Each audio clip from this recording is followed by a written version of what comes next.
दोस्तों सभी को हाथ जोड़कर नमस्कार। 2-3 दिन पहले हमारा आपका वादा हुआ था कि रावण और वेदवती का संवाद, रावण वेदवती का संवाद, ये सभी संवाद सुनाने जरूरी हैं क्योंकि ये एक महत्वपूर्ण बिंदु है। वेदवती कौन थी, कुछ सज्जनों को ये नहीं पता होगा, मैं आपको बताता हूँ। कुशध्वज ऋषि हुए हैं, कुशध्वज ऋषि हुए हैं और उनकी कन्या वेदवती वैरागिनी के रूप में जंगलों में भटकती फिर रही थी। विष्णु भगवान को पति मानकर, विष्णु भगवान को पति मानकर तपस्या कर रही थी। वैराग्य ले लिया था कि मैं विष्णु भगवान को ही अपना पति स्वीकार करूंगी, इसके अलावा विश्व में मैं किसी को भी अपना पति स्वीकार नहीं करूंगी। समझ गए? वेदवती कौन थी?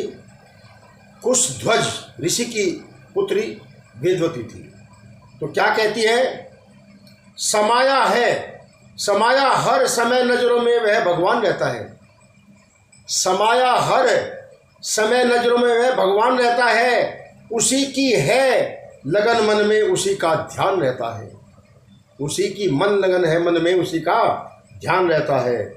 बनूं में चेरी चरणों की यही आशा यही इच्छा, बनूं में दास चरणों की यही आशा यही इच्छा, मरण हो उनके चरणों में यही अरमान है अच्छा।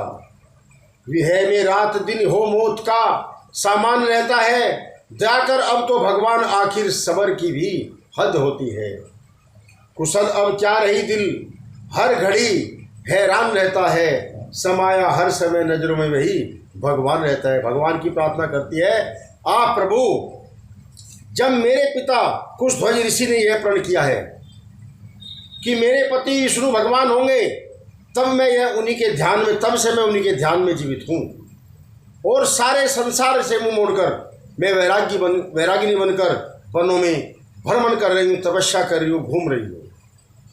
इसलिए दिन रात विष्णु भगवान की तपस्या करती है। निराशा के अंधकार में आशा की ज्योति जगाने वाले प्रभु, कौन जाने कब तलक स्वामी मिलेंगे आनकर, कौन जाने कब तलक स्वामी मिलेंगे आनकर, और निज सेवा में लेंगे जानकर पहचान कर।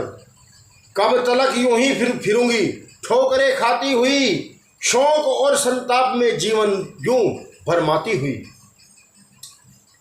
रावण का प्रवेश, रावण का आना। जैसे ही वेदवती वनों में फिर रही थी, अचानक रावण आ जाते हैं और रावण क्या कहते हैं?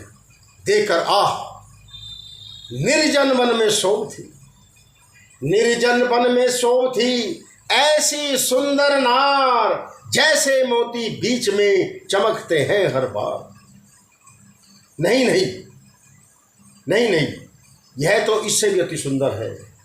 इस निर्जन स्थान में क्यों कामनी का वास, क्यों अंधियारी रैन में चंद्रदेव का हास।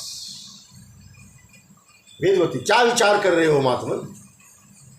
रावण कहते हैं अपने ध्यान में, सुंदर मुख, विशाल नेत्र, घुंघराले बाल, चौड़ी छाती, मस्तानी चाल, मन को लुभाने वाली बाला, अलौकिक रूप और इतनी हिचाई के साथ वार्तालाप कर रही है।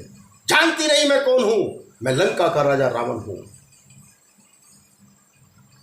जहां चल जाए तीखे, जहां चल जाए तीखे वार इन नैनों के तोरों से, नहीं कुछ काम दे सकते वहां हथियार औरों के, हथियार वीरों के। नजर कैसे न हो संसार की, नजर कैसे न हो संसार की, इस देवबाला पर निछावर चंद्र तारा गण है जब इस मुखी शोभा पर। वेदवती क्या कहती है? ज्ञानी पुरुष, हे ज्ञानी पुरुष, विचारों की उलझन को छोड़िए और अपना तात्पर्य प्रकट करिए। ओह, भूल गया, बड़ी चूक हुई। हाँ देवी, तुम कौन हो? वेदवती कहती है, मैं कुशध्वज ऋषि की पुत्री कन्या हूँ, मार्ग से भटकती एक नाथ हूँ, बालिका संसार से बिसराई हुई और दीन जोगिन हूं। आह, अभी तुम्हारा प्राणी ग्रहण नहीं हुआ। वेदवती क्या कहती है? हो चुका है। सदा से आज तक जिसका कि सब वेदों में गुणगान है, सदा से आज तक की जिसका वेदों में गुणगान है, जो विष्णु विश्व की ओर लोक का आधार कहलाया, जिसे 14 भवन और 3 युग भगवान कहते हैं, उसी में मन मेरा, जीवन मेरा, प्रति प्राण कहते हैं। ओह, कल्पना, घोर कल्पना, झूठी कल्पना, मृग तृष्णा के पीछे दौड़ने वाली रूपवती स्त्री, ये तेरी तृष्णा है। तू घोर उलझन में फंसी हुई है।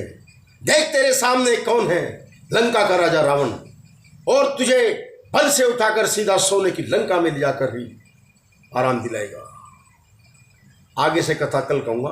बस इतना ही एपिसोड आज।